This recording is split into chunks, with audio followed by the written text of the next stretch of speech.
Now, do you like being British?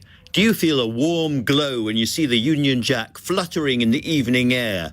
For many Scots, the answer is a flat no. But for all those English viewers and listeners tonight who've barely bothered to think about Britishness, then today, Tuesday, June the 28th, 2022, may well be a day to remember, because this afternoon, Nicola Sturgeon, leader of the SNP and First Minister of Scotland, set out on the latest stretch of her long march to break the union with England. She named the date, October the 19th next year, when she wants a second independence vote.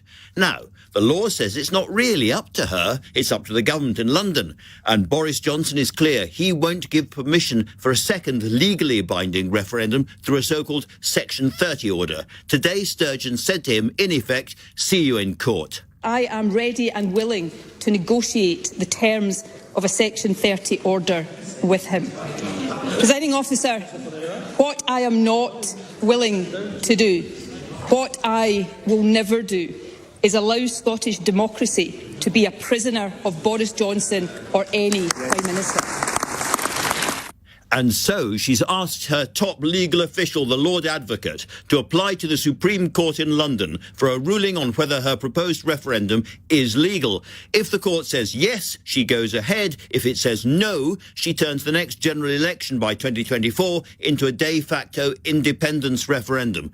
None of this necessarily brings the end of the UK forward by a day or a yard. Wind and wastewater. It looks to me as if it's more about keeping a permanent nationalist campaign going, holding the Scottish National Party together for the eventual, maybe, one day, moment when another chance comes.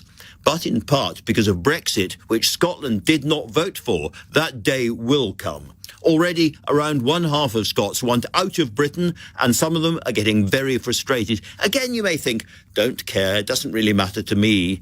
But if and when it does happen, what about England? The English lose that familiar flag. They lose the nuclear deterrent. They'll find that a vast tract of beautiful, thriving towns and cities, lush farmland, rich seas, glorious mountains and good neighbours that are today part of the same country suddenly won't be. In almost every way, England will be littler and lesser, smaller on the world stage, more hemmed in. You will notice, I promise.